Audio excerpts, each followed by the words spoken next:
The Elgin Police Department is dedicated to working in partnership with the community to promote safety and enhance the quality of life by serving with professionalism, encouraging open communication, and embracing diversity. Engaged. Partnering with our citizens and involved in our community. Progressive. Embracing innovative strategies while maintaining proven practices. Dedicated. Serving with integrity and professionalism. Elgin became an incorporated city in 1854 and installed its first police marshal, George W. Renwick. Over the years, the title of the head law enforcement officer changed from marshal to chief.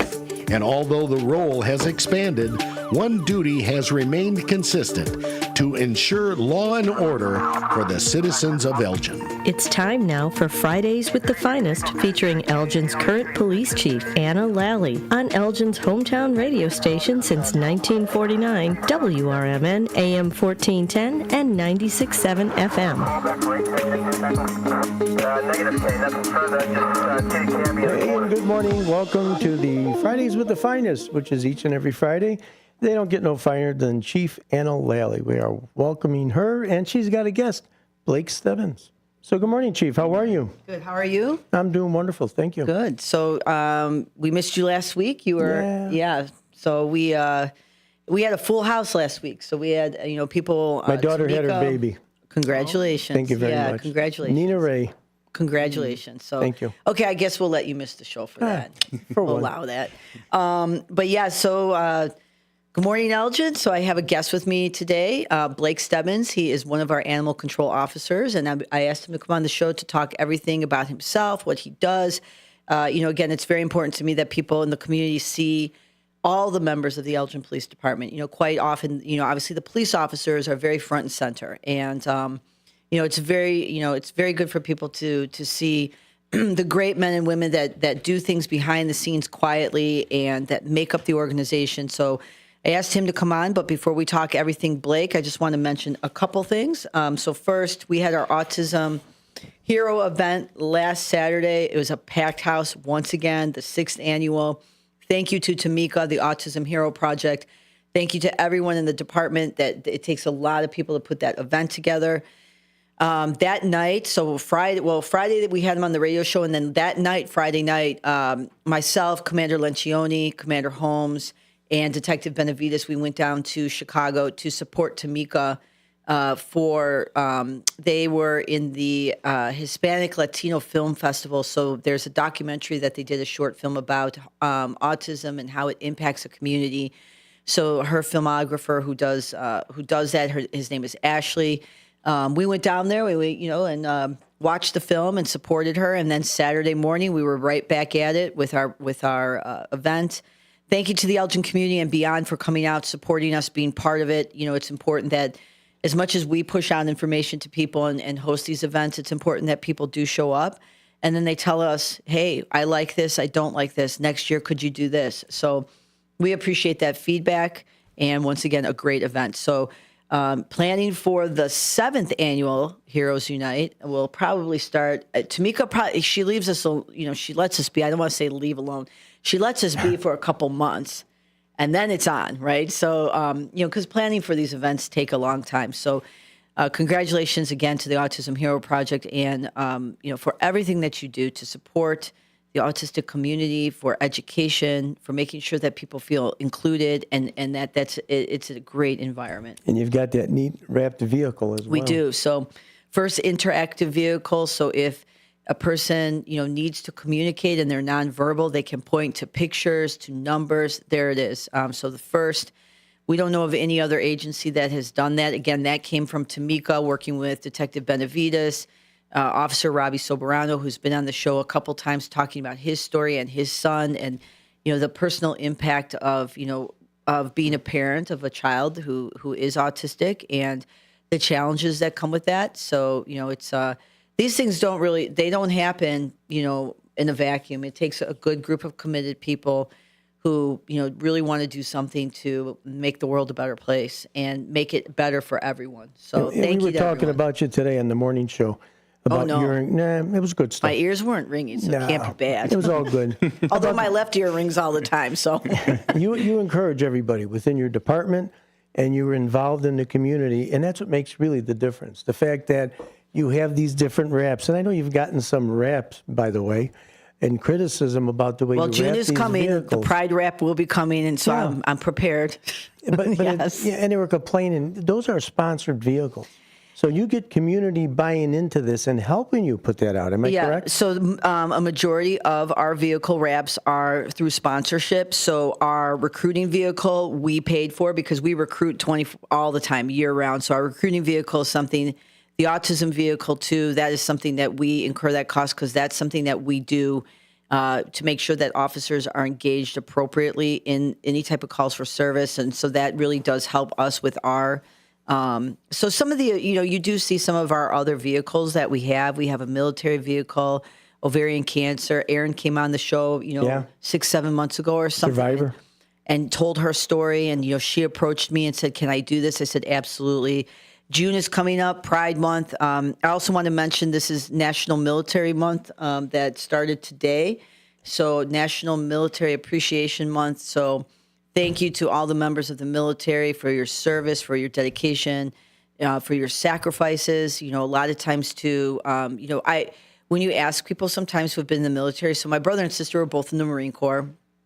And sometimes when you tell people, hey, thank you for your service, right? Like a lot of times it's a way to show your appreciation, but I think it's more than that. It's, I see how that time impacted you, right? I see how it maybe changed you slightly, especially if you have a family member, someone that you're close to. And then if you meet someone and they're open enough to share their story, it's so much more than, just thank you for your service. It's an easy way to try to capture a sentiment, but it's important to me that we honor and recognize the people both in the department, in our community, the sacrifices, the dedication, the injuries that you do not see sometimes, right? There are the physical injuries, but then there's also, the moral injuries, the things that you would never be able to imagine or couldn't imagine, and I think the unseen is sometimes the worse. unseen. Yep. So thank you, everyone.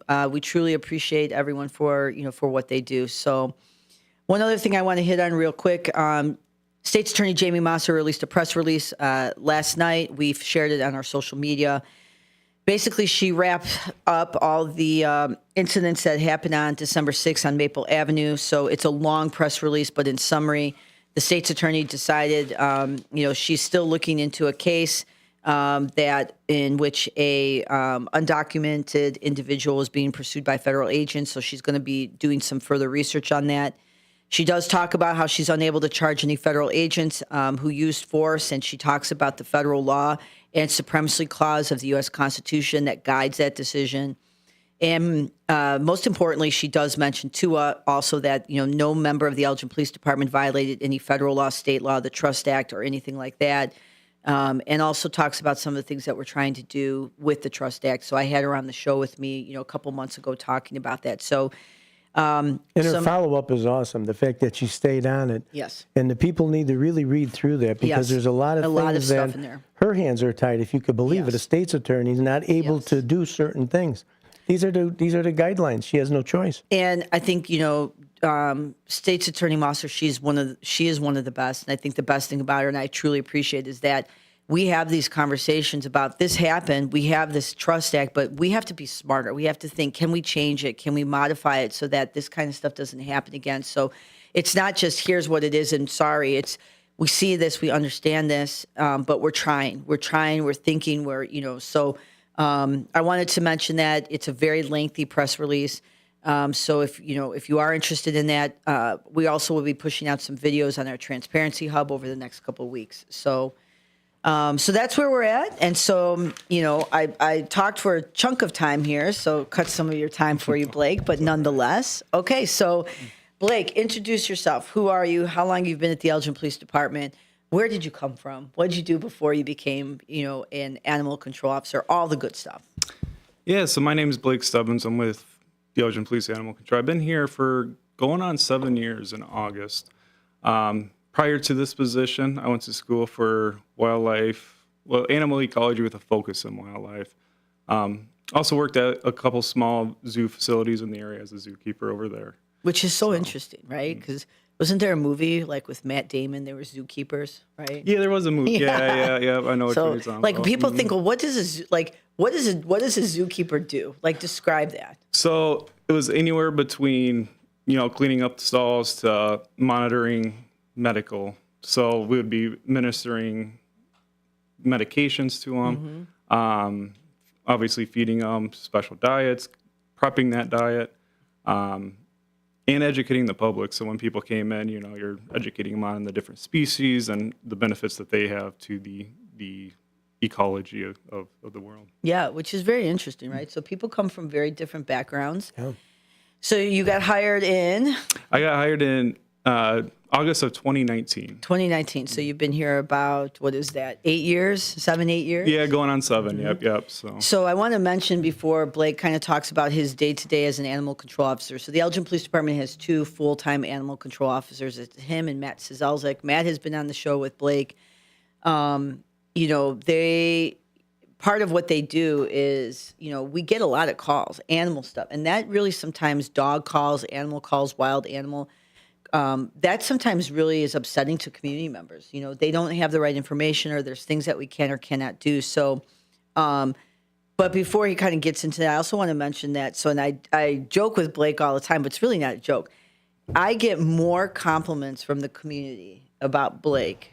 I think he's like the number one, because I think about like the past, 7, 8 years I've been the chief. A lot of compliments, complaints come into to me as well. But I also like the other side, which compliments come to me, whether it's through, we have a transparency hub where you can go on there and compliment an officer or member of the department, or you can just send emails. And I'm telling you, it's like every week, every couple weeks, like it's always Animal Control Officer Blake. And so every time I send it to him, like, as expected, right? Like, here it is again. So, but I will tell you, thank you for that, because that to me, it speaks volumes that you are making an impact with people. And when it's those little encounters, when you show up to a call for service, if you show up and you're just kind of like, yeah, you called, there's a cat in the tree. Like, what do you want me to do?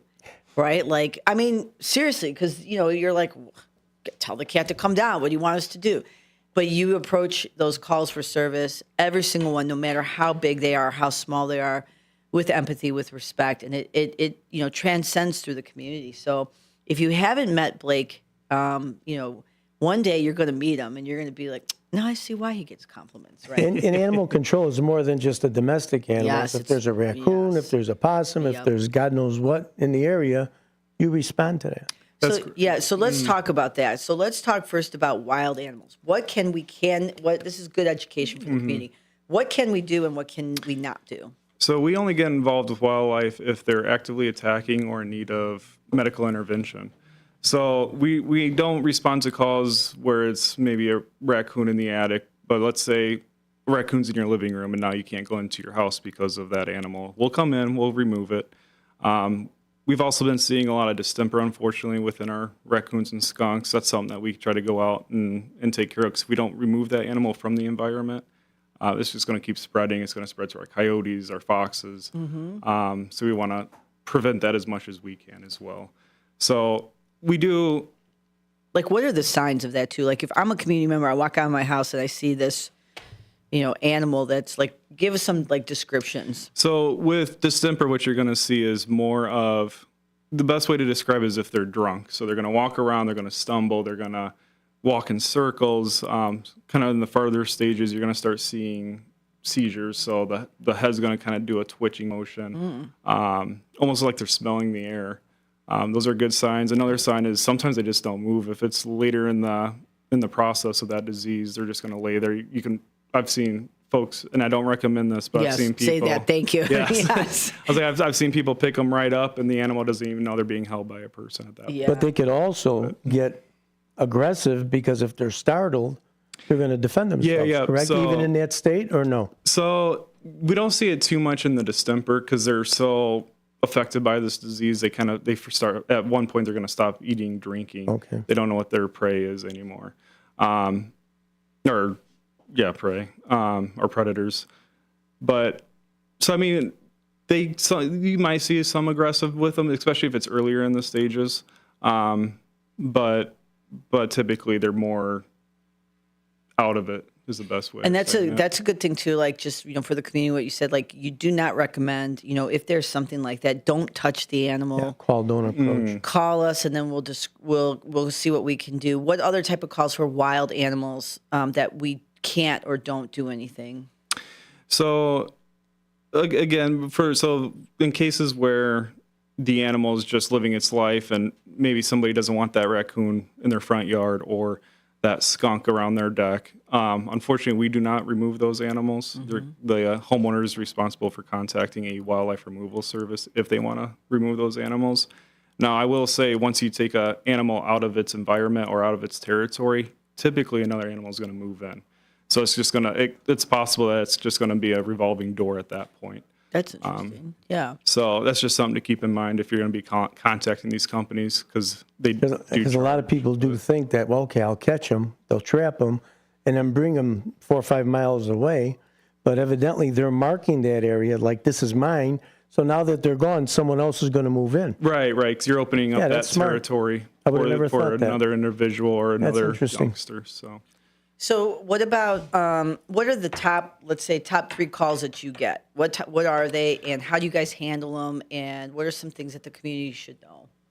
So the top 3, number 1 is loose dogs. So in the city of Elgin, all dogs have to be restrained on a leash when they're off of their own property. Now, say if I have a fenced-in yard or I have an invisible fence, that dog can stay in my yard with not leash, but the moment it crosses that sidewalk, goes into the neighbor's yards, or goes into a public way, dog at large. So we'll go out there, we try to, I wish I had a magical way of catching dogs, but we go out there, we do our best, and then hopefully we find the owners on those. Another one, especially with summer rolling around the corner here, is animal bites. Now, with animal bites, a bite is defined as a puncture to the skin caused by a tooth or any open wound caused by a tooth. Even if, let's say the dog's Fluffy and Fluffy's playing tug of war with me and he nips me, we still have to treat that as a bite. Really? I like the name you picked, Fluffy. Fluffy. Very nice name. Well, he's gonna It go. wasn't like, But you mentioned something. I'm not trying to challenge what you're saying, but you says why summer the bites? Because people are around them more. Yeah, or what? we see them in the winter as well, but typically people are out, they're enjoying the nice Okay. weather, they're going for walks. You might leave your dog out in the fenced-in yard a little longer because now it's nice, he wants to be out there playing.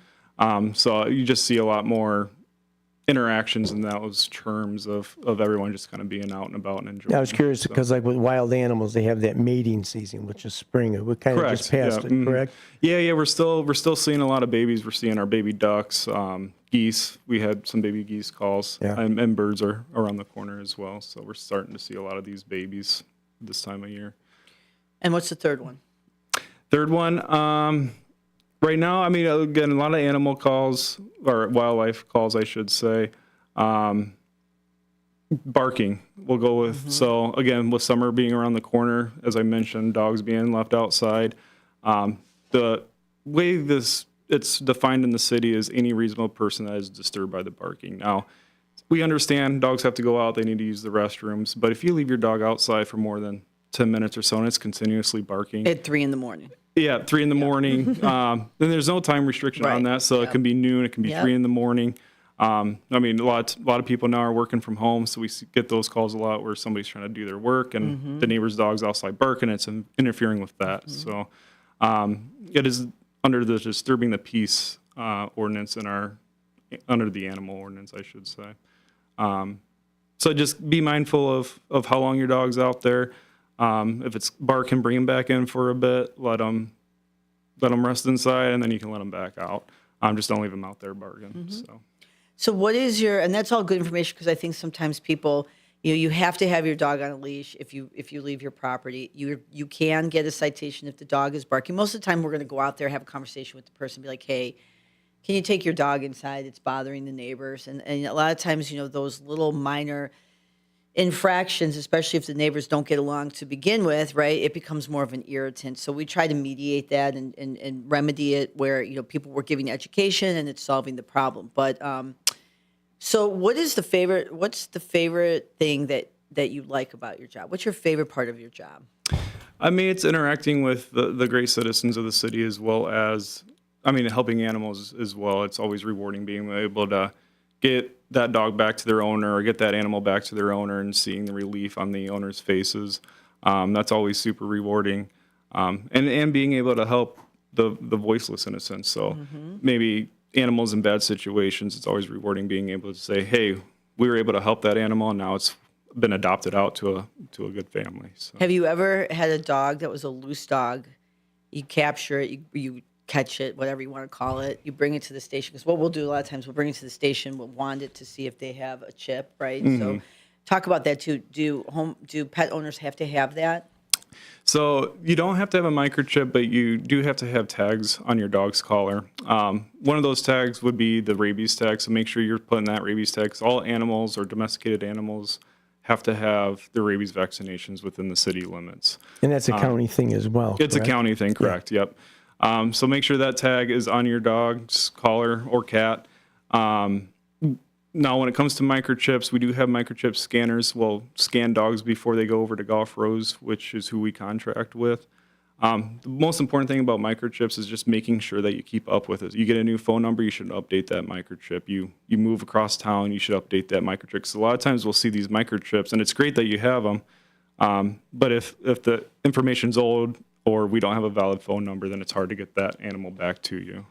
And that's important too, because sometimes, we do, well, first, if we can't find the owner, what do we do? What do people, so people know and understand that? So, if we can't find the owner, we keep track of all of our lost and found animals in the city. So you can contact the police department's non-emergency number or the front desk, and they'll let that officer know or whoever you speak with know that, hey, I'm missing Fluffy. Fluffy again. It's better than Cujo, right? Like it's Fluffy. Fluffy gets around. Exactly. So, and then we keep track of all that. So the first things that we do is, say we get dispatched to a German Shepherd. When we get on scene there, we'll hopefully catch that dog. Once we get it in our custody, then we'll go through that dog board. We'll see if there's been any reports of a dog missing matching that description. Next step, if there's nothing on that, the next step would be to scan it for a microchip and check for tags. If the dog doesn't have any of that information, then we will update our dog board. So if anyone calls looking for that dog, we can let them know where that dog went.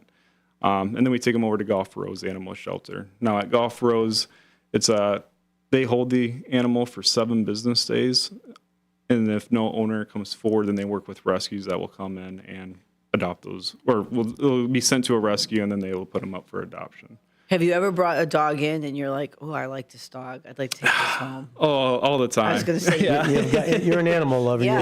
Yeah. But I have to, luckily we have one dog at the moment, so I just have to keep reminding myself, hey, I got enough responsibility at home. I don't need any more. Right? Yeah. But yeah. Because you'll see. So the other day, the other animal control officer, Matt, brought up, I don't even know what it was, but brought it upstairs to the administration office and was holding it, and my administrative assistant, and I was just like, okay, like I don't let myself get attached to these animals. I had a German Shepherd one time for a very, very long time, and like never again will I because it was just towards the end of his life, and obviously he was all there, but his legs gave out, and then you have to do what you have to do. It's very difficult. So I was my God, it's worse than it's like the losing a worst. person. Yes. Yeah. So I was It like, is. yeah, not again. So I try not to get attached, but I was like, oh, that dog is cute, right? But you guys, because you're doing it all the time, Yeah, right? Especially little puppies, and you're like, oh, it's so cute, right? Right. No, it is a challenge. So that's part of it. As well as it can get real costly too. Is let's say you have an animal and it's got a lot of health issues. I mean, so that's just before getting an animal, it's something you have to really think about. Like, hey, there's going to be extra costs now. Some of them can get real pricey.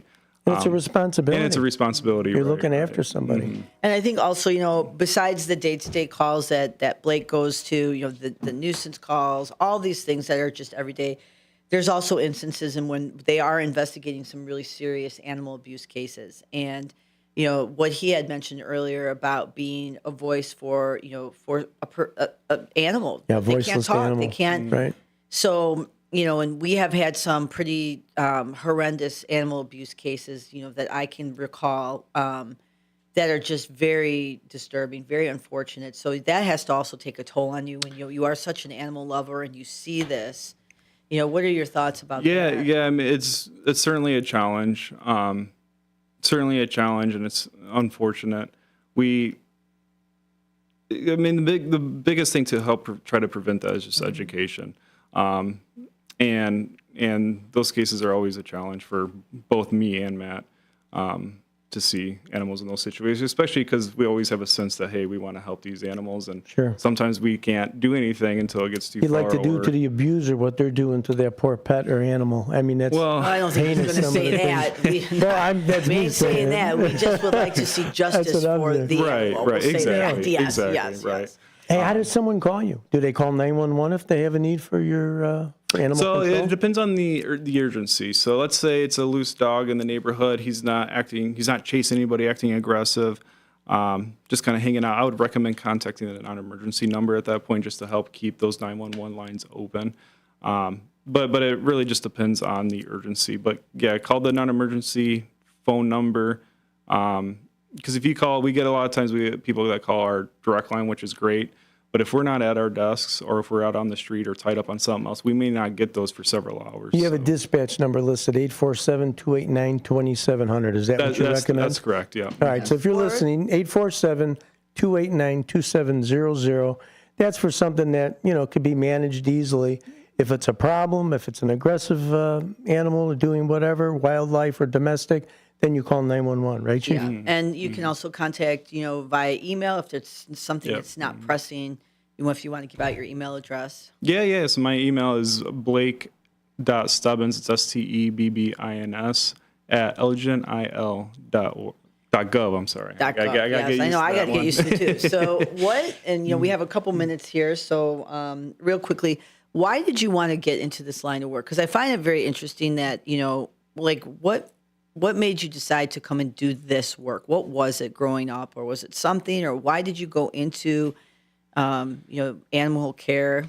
So yeah, my whole career has been with animals. So I started working at 16. My first job was at an exotic pet store, which then morphed into working at some of these zoo facilities, as well as getting my degree in wildlife. So I've always enjoyed being around animals. I've always enjoyed working with the owners as well and educating. Even with those pet stores, there was a lot of education. Like, hey, this is what you're going to need. This is the cost that you might be looking at. And that kind of transpired into where I'm at now, where it's, hey, I can still help these animals on a broader spectrum, as well as help the people of the city. So, What's your favorite animal? That's a hard question. There you go. I like to ask hard questions. So I like birds. See, me too. So I'm a very peaceful. Yeah, right? birds. Fish. Yeah, Yeah, me too. And monkeys. That's a Really? yeah. I like Okay. him. The monkey family. So they're kind of.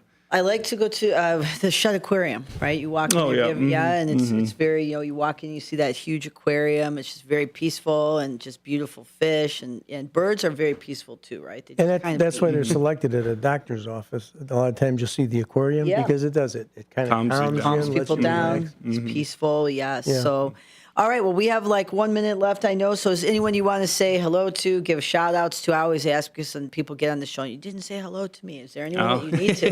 Please do. I would say the Matt Sazelzik, he's the other animal control officer. He's helped me greatly get the experience that I have, as well as my family, of course. So, Yeah. Yep. So, well, thank you, Blake, for coming on the show. I think it's really good information that the community knows. If anyone has any questions, anyone wants to talk to Blake, you have thinking about, maybe getting a pet, maybe get some advice on the cost, how it is very time consuming. There's a lot of responsibility with it.